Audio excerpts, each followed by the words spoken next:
ลอนไดอารี่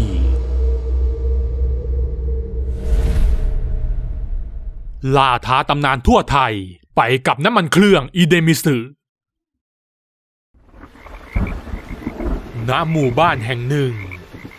ในช่วงพลบค่ำที่ฝนตกลงมาปล่อยๆทำให้บรรยากาศเย็นยะเยือกซึ่งเป็นเวลาที่ดำได้เดินลัดเลาะไปตามทุ่งนาตามเสียงกบเขียดที่ร้องดังระงมไปทั่วในระหว่างที่เขากำลังเดินดูเบ็ดที่ปักเอาไว้ตั้งแต่ช่วงเย็นทันใดนั้นดำก็เห็นแสงไฟประหลาดสีเขียว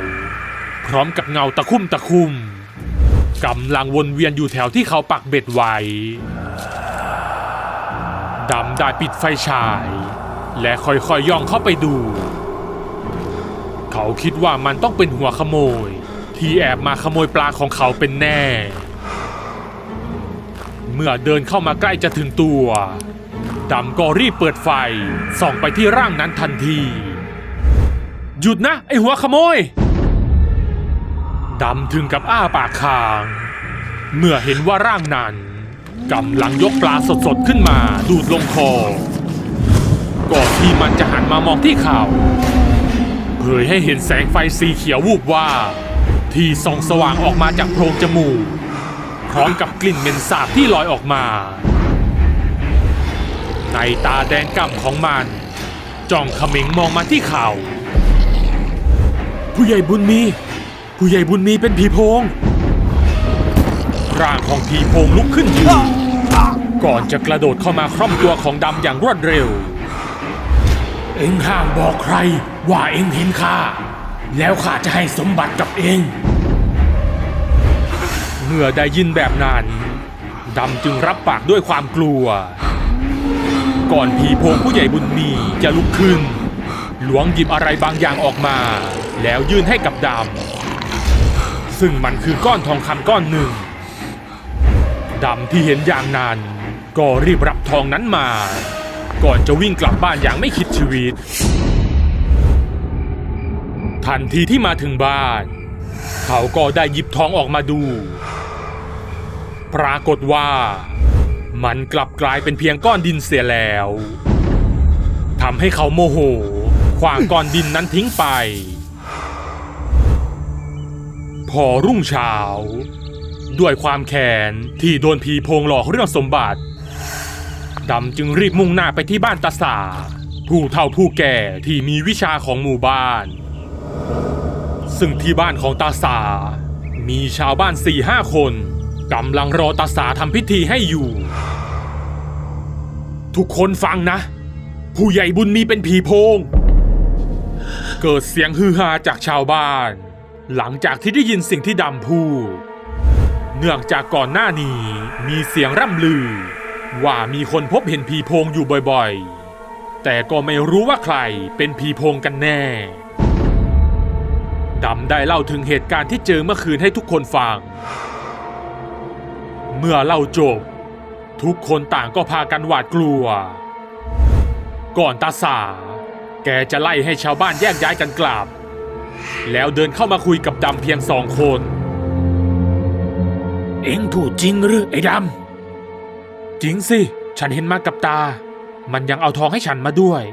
แต่พอเอาออกมาดูอีกทีก็กลายเป็นก้อนดินไปซะอย่างนั้น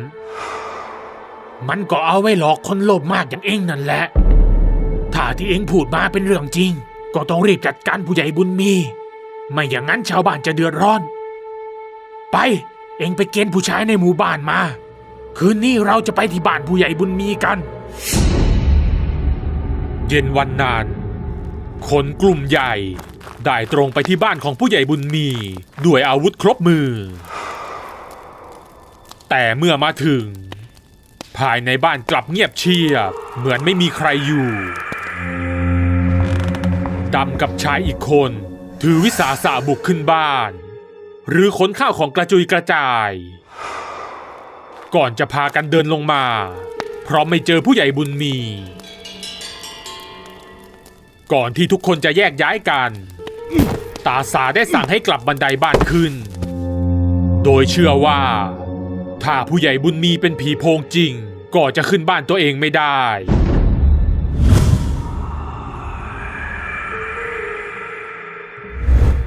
ตกดึกคืนนั้นผีโพงได้กลับมายังบ้านของตนเองแต่กลับไม่สามารถขึ้นไปบนบ้านได้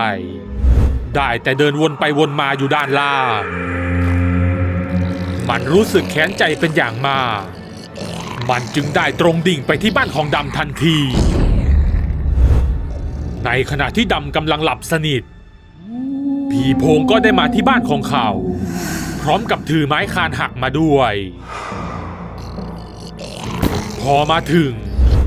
มันก็ขว้างไม้คานข้ามหลังคาโดยเชื่อกันว่าถ้าผีโพงขว้างก้านกล้วยหรือไม้คาน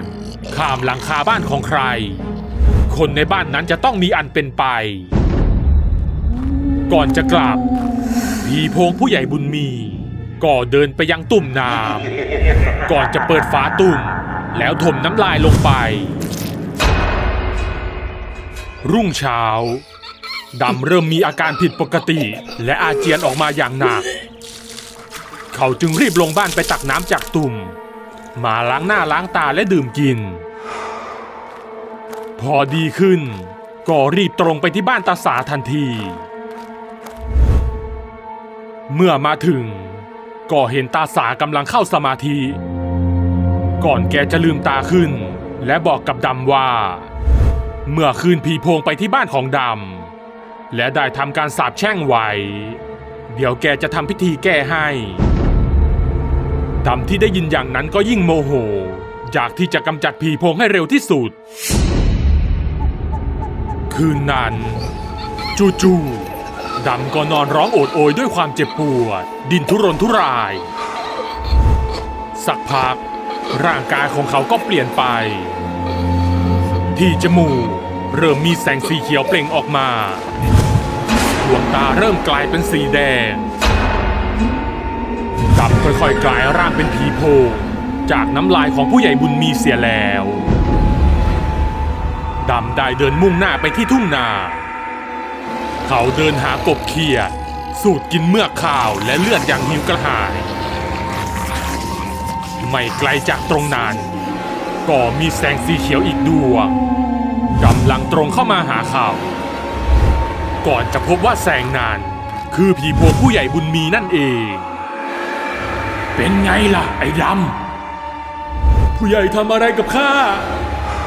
กูเอาน้ำลายให้มึงกินยังไงล่ะอีกเดี๋ยวกูก็จะทิ้งร่างนี้แล้วและมึงจะได้เป็นผีโพงคนต่อไปดำส่งเสียงร้องดังระงมไปทั่วท้องทุ่งปลุกให้ชาวบ้านพากันแตกตื่นตาสาที่สัมผัสได้ถึงผีโพงจึงเกณฑ์คนพร้อมอาวุธครบมือเพื่อออกไล่ล่าในทันทีแกตรงไปที่บ้านของผู้ใหญ่บุญมีแต่ทุกอย่างยังคงเงียบกริบตาสาได้สั่งให้ทุกคนค้นหาให้ทั่วบริเวณก่อนจะมีชาวบ้านคนหนึ่งตะโกนออกมาว่าพบศพของผู้ใหญ่บุญมีตรงชายป่าเมื่อมาถึงก็พบกับศพของผู้ใหญ่บุญมีที่เริ่มขึ้นอืดส่งกลิ่นเหม็นเน่าตาสาได้สั่งให้คนเอาผ้ามาห่อไว้เพื่อจะเอากลับไปเผาและทำพิธีแกรู้ได้ทันที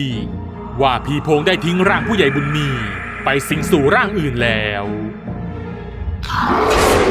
จู่ๆตาสาก็มองเห็นแสงไฟสีเขียววูบว่าวิ่งผ่านไปอย่างรวดเร็ว